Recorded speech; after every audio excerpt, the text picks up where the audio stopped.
আগে শোনা যেত যুদ্ধ নয় শান্তি চাই, অথচ এখন সেই স্লোগান উল্টে গিয়ে হয়ে গেছে শান্তি নয় যুদ্ধ চাই। গত কয়েক বছরে কতগুলো যুদ্ধ দেখলেন বলুন তো?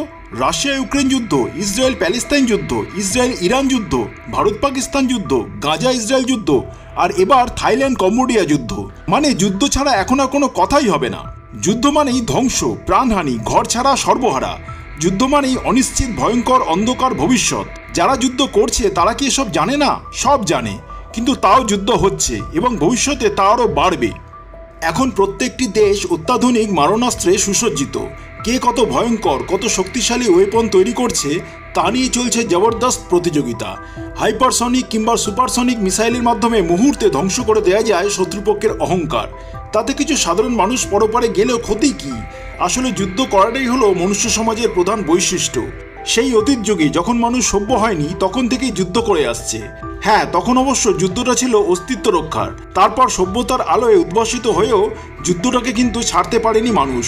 যুগে যুগে শত সহস্র যুদ্ধের মধ্যেই আজকের দিনে এসে পৌঁছেছি আমরা। তাই যুদ্ধকে তো বন্ধ করলে চলবে না। প্রথম বিশ্বযুদ্ধ, দ্বিতীয় বিশ্বযুদ্ধ এবং তারপর অবধারিত তৃতীয় বিশ্বযুদ্ধে সাক্ষী হতে চলেছি আমরা। সম্প্রতি থাইল্যান্ড এবং কম্বোডিয়ার মধ্যে যে যুদ্ধটা হচ্ছে সেটাও কিন্তু সেই অস্তিত্ব রক্ষা আর জমি দখলের লড়াই। দুই দেশের মধ্যবর্তী প্রায় 1000 বছরের পুরনো একটি হিন্দু মন্দিরকে কেন্দ্র করেই আজ রণাঙ্গনে থাইল্যান্ড এবং কম্বোডিয়া। এই সমস্যা আজকের নয়, এর আগেও 2011 সালে দুই দেশ একে অপরের উপর গোলাবর্ষণ করেছিল, যাতে প্রচুর সাধারণ মানুষের প্রাণহানি ঘটেছিল।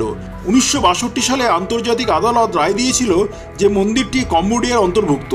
থাইল্যান্ড বলেছিল মন্দিরটি কম্বোডিয়ার অন্তর্ভুক্ত হলেও তার পারিপার্শ্বিক জমিগুলো সব থাইল্যান্ডের প্রপার্টি। ফলে সমস্যা থেকেই যায়, আর তারপর মাঝে মধ্যেই চোরাগোপ্তা সীমান্ত উত্তেজনা চলতেই থাকে। মাত্র কয়েকদিন আগে সেই সীমান্তবর্তী অঞ্চলেই কম্বোডিয়ার পেতে রাখা মাইন বিস্ফোরণে থাইল্যান্ডের এক সেনা জওয়ান আহত হন। আর তারপরেই বহুদিনের পুঞ্জীভূত ক্ষোভ দাবানলে পরিণত হয়। ঝাঁকে ঝাঁকে মিসাইল ছুটে যায় কম্বোডিয়ার দিকে। প্রত্যুত্তরে কম্বোডিয়া মিসাইল অ্যাটাক করে থাইল্যান্ডে। সীমান্তবর্তী বেশ কিছু মানুষের প্রাণহানি ঘটে এই মিসাইল অ্যাটাকে। ঘরছাড়া হয় লক্ষাধিক মানুষ। সমস্যাটা হয়তোবা এখনও আলোচনার মাধ্যমে মিটিয়ে নেওয়া সম্ভব, আমরা চাইছিও তাই। কিন্তু সব সমস্যা কি আলোচনা করে মেটানো যায়? যেমন ধরুন ভারত পাকিস্তানের সমস্যা, কখনো কি তা আলোচনার মাধ্যমে মেটানো সম্ভব? না, সম্ভব নয়। তাই যে সমস্যা কথায় মিটবে না তা কাজের মাধ্যমে মেটাতে হয়, আর কাজ মানেই হলো যুদ্ধ। রাশিয়া ইউক্রেন যুদ্ধে যে কি পরিণতি তা আজ আমরা সকলেই জানি।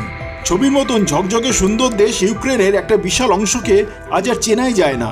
বাড়িঘর, রাস্তাঘাট শুধুই ধ্বংসস্তূপ। থাইল্যান্ড কম্বোডিয়া যুদ্ধটাও যদি আজ না থামানো যায় তাহলে ছবির মতো সুন্দর দুটি পর্যটন প্রধান দেশ ইতিহাস হয়ে যাবে, যেটা আমরা ভারতীয়রা মোটেই চাই না। তাই দেশপ্রধানরা যতই শান্তি নয় যুদ্ধ চাই বলুক, আমরা সাধারণ জনগণ কিন্তু সেই শান্তির পক্ষেই ভোট দেব।